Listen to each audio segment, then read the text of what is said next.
Assalamualaikum warahmatullahi wabarakatuh dan salam sejahtera semua murid-murid. Hai, apa khabar? Hari ini Cikgu Azif akan menerangkan kepada murid-murid bab 3 iaitu subtopik 3.3 satelit buatan manusia. Baiklah murid-murid semua, cuba perhatikan gambar yang ada di sebelah Cikgu Azif. Apakah gambar tersebut? Ya, gambar tersebut merupakan gambar satelit. Di mana biasanya murid-murid kita dapat lihat satelit ini? Ya, satelit berada di angkasa lepas. Tetapi, pernahkah murid-murid fikirkan apakah kegunaan satelit ini?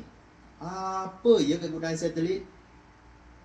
Ya, satelit kita gunakan untuk pelbagai tujuan. Di antaranya adalah untuk berkomunikasi. Seterusnya, satelit juga kita gunakan untuk sistem pertahanan. Dan satelit juga digunakan untuk mengkaji lokasi ataupun pola sesuatu kawasan. Soalan Cikgu Azif yang berikutnya. Bagaimanakah satelit ini mengorbit bumi? Pernah atau tidak murid-murid fikirkan atau bayangkan? Okey, baik murid-murid. Kita akan beralih kepada aktiviti yang seterusnya, di mana di dalam aktiviti ini murid-murid seharusnya dapat menerangkan sekurang-kurangnya dua perbezaan di antara satelit geopegon dan bukan geopegon. Baik murid-murid, dengan menggunakan perisian yang ada di hadapan murid-murid, iaitu perisian Earth and Satellite Model 3D, murid-murid diminta untuk menentukan ciri-ciri satelit geopegon dan bukan geopegon menggunakan parameter berikut.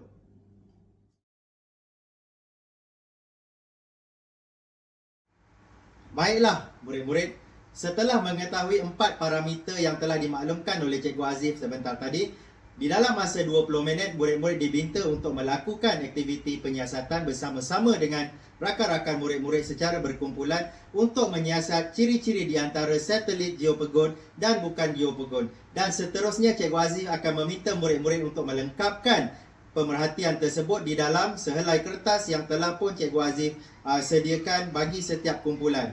Di mana di dalam kertas itu terdapat persamaan dan perbezaan yang melibatkan di antara ciri-ciri satelit geopegon dan bukan geopegon, melibatkan arah putaran bumi dan satelit, tempoh orbit bumi dan juga kedudukan satelit.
Okey murid-murid, peruntukan masa yang ditetapkan kepada kamu 20 minit telah pun tamat.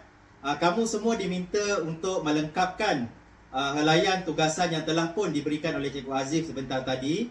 Dan seterusnya Cikgu Azif akan meminta dan juga memilih secara rawak 3 kumpulan untuk membentangkan hasil dapatan di hadapan.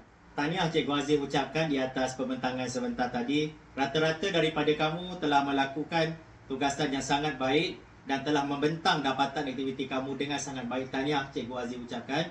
Jadi seterusnya Cikgu Azif akan mengedarkan satu soalan latihan, dan soalan ini Cikgu Azif minta kamu siapkan dalam masa 10 minit. Dan seterusnya Cikgu Azif akan memanggil 4 orang secara random untuk berkongsi jawapan yang telah pun kamu siapkan itu.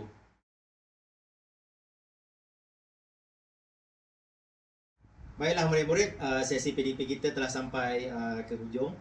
Jadi Cikgu Azif ingin murid-murid untuk merumuskan sesi PDP kita pada hari ini, iaitu berkaitan dengan ciri-ciri satelit geopegon dan bukan geopegon, melibatkan 3 aspek iaitu arah putaran bumi dan satelit, tempoh orbit bumi dan kedudukan satelit. Tahniah Cikgu Azif ucapkan di atas rumusan sebentar tadi. Cikgu Azif ingin ulas sedikit berkaitan dengan ciri-ciri satelit geopegon dan bukan geopegon.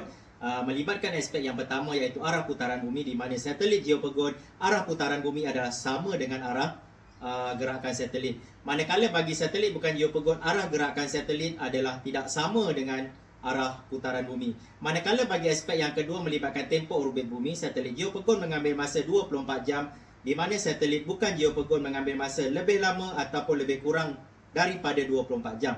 Manakala bagi aspek yang terakhir pula, kedudukan satelit, geopegon berada pada kedudukan yang sama di permukaan bumi, manakala bagi satelit bukan geopegon, kedudukannya berubah-ubah di permukaan bumi.